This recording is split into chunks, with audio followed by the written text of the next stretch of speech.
So, you've been diligently applying topical minoxidil for months, maybe even for years. You've dealt with the greasy hair, the daily hustle, and you stay consistent, but the results you were hoping for were not there. Then you go online and see impressive before and after pictures from people taking the pill, oral minoxidil. And you start wondering, should I switch? Is it stronger? Is it worth the risk? At the same time, you've probably heard whispers about the serious side effects. Heart issues, swelling, unwanted body hair. It is confusing.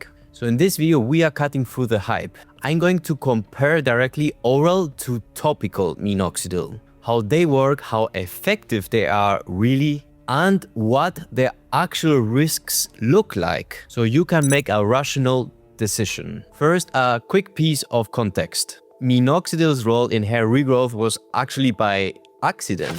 It was originally developed as an oral medication for severe high blood pressure. Doctors noticed something strange. Patients were growing hair everywhere. That side effect, called hypertrichosis, became the light bulb moment. Researchers then created a topical version designed to be applied topically, directly to the scalp. The idea was simple: stimulate hair growth locally without significantly affecting the rest of the body. Minoxidil is a vasodilator, meaning it widens blood vessels. On the scalp, it is believed to increase blood flow, oxygen, and nutrient delivery to the hair follicles, helping extend the hair growth phase and potentially leading to thicker hair over time. So most people with hair loss use a 5% minoxidil foam or liquid, applied once or twice daily. It is considered a first line of treatment because of its strong safety profile. I use it too, and I've been doing so for 3 years. But let's be honest, it's a mess. The liquid can leave your hair greasy. The foam is cleaner, but it's still another daily step. And if you lose applications, you will lose momentum. On top of that, the results often take 6 to 12 months. When it comes to side effects, topical minoxidil is generally predictable. You might experience itchiness, dryness, or irritation on the scalp. These are local and usually manageable. The bigger frustration, though, is when it simply doesn't work.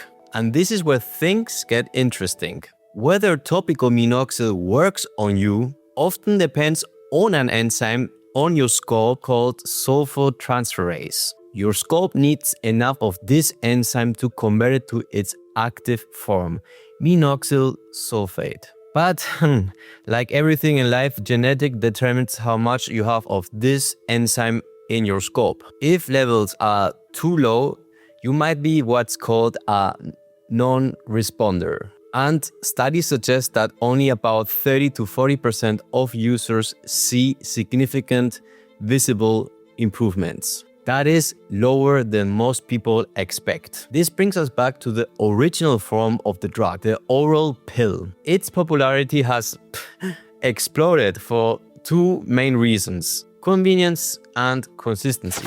Taking one pill per day is far easier than applying foam or liquid to your scalp.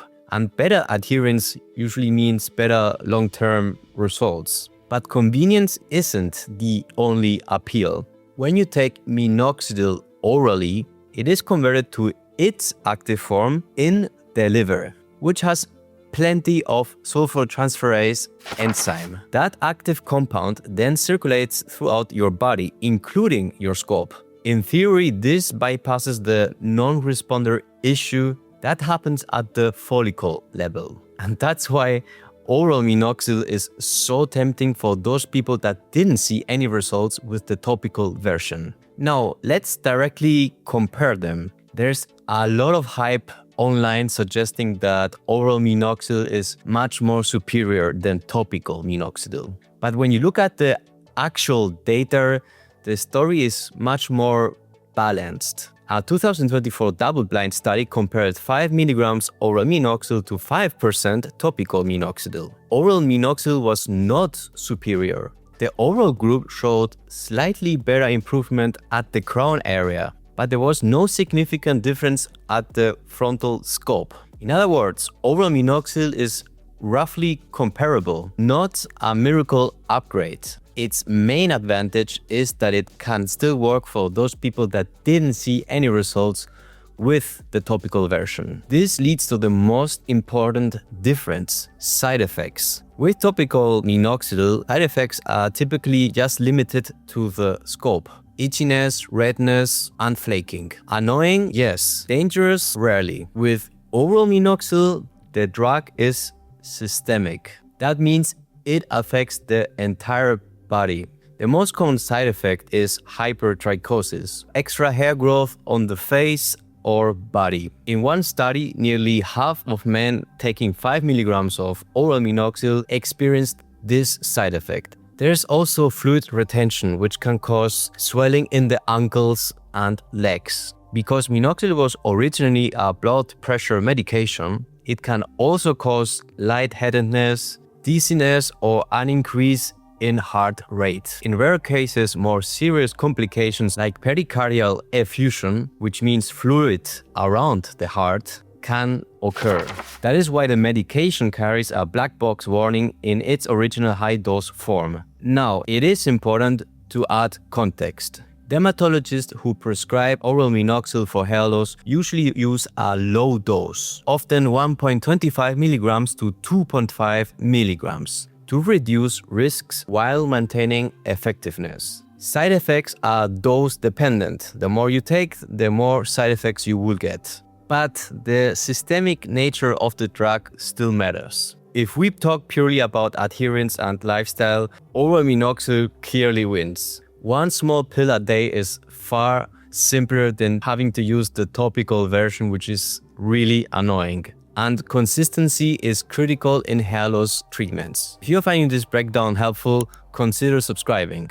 The goal here is simple: clear evidence-based information so you can make the right decision. So, who is each option really for? Topical minoxidil makes sense if you are starting the treatment, if you prioritize safety, and if you're willing to commit to a consistent routine for at least 1 year. It's also the safest choice if you want to avoid systemic side effects altogether.